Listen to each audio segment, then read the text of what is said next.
proposé en amont de ce débat d'orientation budgétaire, vous avez appelé ça un vaste tour d'horizon, qui, de mon point de vue, et je pense que c'est aussi le point de vue d'un certain nombre de collègues, a un peu plombé l'ambiance, qui vient de se réchauffer, heureusement.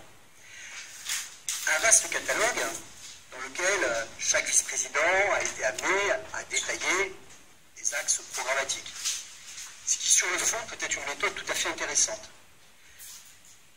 Sauf que, à aucun moment en amont, nous n'avons pu en discuter en commission, échanger, ni même avoir ces documents. Ce qui nous aurait permis, sans doute, en tout cas, je pense que ça aurait été le cas, de pouvoir émettre des réserves, des propositions, bref, de jouer notre rôle d'opposition de façon constructive au sein de cette Assemblée. Donc sur la méthode qui est proposée, je trouve que nous aurions gagné, alors même que dans d'autres enceintes, vous participez et vous promouvez les méthodes participatives d'échange, notamment les pactes territoriaux. Je trouve que dans le cadre de cette Assemblée et en amont, il aurait été bien que nous puissions avoir ces documents pour en prendre connaissance. Remarque sur la méthode, je ne fais pas de procès d'intention, mais je tenais à le souligner parce que ce n'est pas ce que j'ai vu en commission depuis le début de ce mandat. Des éléments maintenant sur le débat d'orientation budgétaire. Je vais préparer plein de choses, le temps avance, alors on va aller à l'essentiel. Le débat d'orientation budgétaire, c'est toujours une équation à multiples inconnus. Et je dois dire que, même si Jean-Marie Darmian y a mis... Alors attendez, je vais retrouver ça par contre, il faut que je vous lise. J'imagine que vous l'avez lu, Monsieur le Président. Tous ces dossiers seront rapportés par le vice-président chargé des finances et des fonds européens, Jean-Marie Darmian. Je suis désolé, Jean-Marie, votre modestie va peut-être devoir en souffrir. Dont on connaît les talents de pédagogue et d'orateur. À nouveau, on peut s'attendre à un bon moment de présentation budgétaire. C'est ce qu'il y avait sur le site du Mascaré qui nous annonçait le débat budgétaire. Donc voilà, je tenais à souligner qu'on n'a pas été déçus, quoi. Voilà, c'était juste... Non, mais parce que, en amont, je trouve ça plombé la séance, mais heureusement, Jean-Marie Darmian était là avec ses talents d'orateur et de pédagogue. Alors j'espère que j'ai bien compris un certain nombre de choses.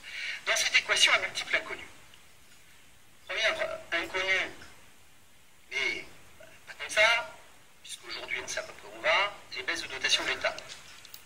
88 millions d'euros. On l'a dit déjà plusieurs fois. Vous sortez, Monsieur le Président, du chapeau une motion qui vient de nous être distribuée. J'espère que vous nous laisserez le temps d'une interruption de séance, le temps de la lire et de l'étudier. Dans laquelle, et je trouve ça plutôt positif, hein, on verra la forme et puis on verra ce qui est écrit à l'intérieur, vous vous rangez finalement à l'idée que nous avions fait nôtre à un certain moment, d'attirer l'État sur ses responsabilités en matière de baisse de dotation dans une période où personne, je le dis, ne remet en question la nécessité de concourir à l'amélioration des finances publiques, mais dont le rythme, c'est bien ça dont il s'agit, peut paraître un peu difficile. Deuxième, donc on verra si ça reste une inconnue, on verra quel est le débat avec l'État, on verra si nous avons encore des marges de manœuvre. Bon, après tout, rien n'est jamais joué, en tout cas, les discussions peuvent s'engager, surtout si un certain nombre de collectivités font de même. Deuxième inconnue à l'équation présentée par Jean-Marie Darmian. L'application de la loi NOTRe et je ne fais pas un procès, hein, juste un constat, parce que les hypothèses sont toutes fondées nécessairement sur un certain nombre de propositions. Donc, j'ai lu dans le document que vous avez remis, Monsieur le Président, que sur cet aspect des transferts de compétences, vous attirez notre attention et vous indiquiez, notamment page 301 du rapport, que vous aviez des éléments sur le Fonds de solidarité logement, sur la prévention spécialisée, notamment dans le dialogue que vous avez établi ou entamé avec la métropole. Moi, j'aimerais que vous nous disiez aujourd'hui, si vous avez des éléments concrets à présenter à l'Assemblée, est-ce qu'on est au tout début des discussions, est-ce que vous avez déjà pu chiffrer ou envisager les compétences qui seront transférées, bref, où en sommes-nous? Parce que c'est quelque chose qui pèsera nécessairement fortement dans les orientations budgétaires qui nous sont présentées. Troisième élément que je signale, on a eu l'occasion de l'évoquer hier en commission des finances, c'est le risque, à travers ces transferts de compétences, d'une rigidité supplémentaire dans notre budget, dans sa partie recettes. Je vous concède qu'on n'était pas déjà dans des situations d'élasticité maximale, c'est pas qu'on puisse dire. Donc, que va-t-il se passer quand demain, la moitié de la CVAE aurait été, sera reversée par en péréquation, en dotation, nous n'aurons plus la maîtrise de cette dynamique fiscale, et donc, là aussi, une inconnue supplémentaire dans le débat qui est le nôtre aujourd'hui, qui est celui de l'orientation du budget. Donc, parallèlement à ça, des dépenses contraintes, aussi une inconnue, même si là on voit quand même qu'elles ont cru régulièrement. Je voudrais dire à Alain David, qui ce matin nous a dit que la situation s'améliorait. Je veux dire, je pense que tout le monde souhaite qu'elle s'améliore. Personne ne peut souhaiter qu'elle ne s'améliore pas. Simplement, et malheureusement, les derniers mois les dernières années ont été quand même très, très difficiles. Donc, miser sur une amélioration de la situation sociale, c'est un choix, mais c'est un choix qui sera soumis à l'épreuve des faits, des réalités qui seront les nôtres au moment où nous voterons et exécuterons nos budgets. Sur cette partie des dépenses sociales, la question des AIS, question importante. Question importante puisque un certain nombre de départements, dans le cadre de l'Association des départements de France, vous nous direz ça sans doute, Monsieur le Président, ont entamé des démarches. Un groupe de travail a été constitué au vu d'attirer l'attention des pouvoirs publics sur cette hausse des AIS et notamment d'attirer l'attention sur le fait que ces hausses pèsent très lourdement sur les dépenses des départements.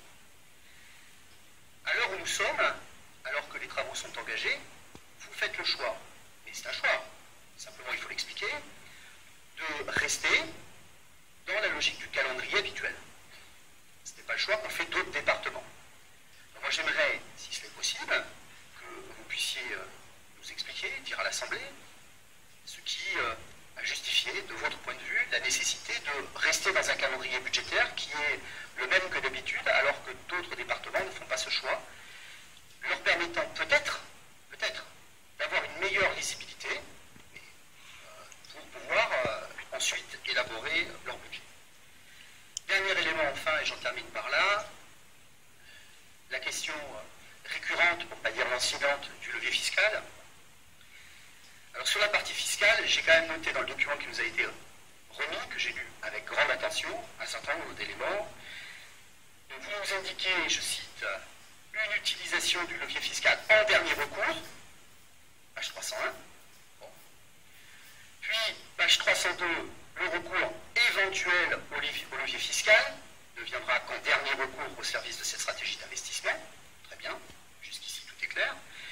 Et puis, quelques lignes plus loin, nous aurons à nous adapter et recourir vraisemblablement au levier fiscal. Ce qui veut dire que d'un côté, vous ne pouvez pas l'utiliser, mais de l'autre, j'ai l'impression que la messe est dite. Si tel est le cas, et si la messe est dite, disons les choses. Ce matin, vous avez parlé de courage de la fiscalité. Si la messe est dite et si le levier fiscal sera nécessairement actionné, je crois qu'il n'est pas nécessaire de maintenir un suspense extrêmement fort sur cette question. Nous sommes, et dans la majorité et dans l'opposition, capables de l'entendre. Il faut le dire. Il faut expliquer pourquoi. Voilà simplement ce que je voulais vous dire sur l'ensemble des éléments qui nous ont été soumis, et donc sur ce débat d'orientation budgétaire. Vous me pardonnerez de ne pas pouvoir réagir à la première partie, fort longue, riche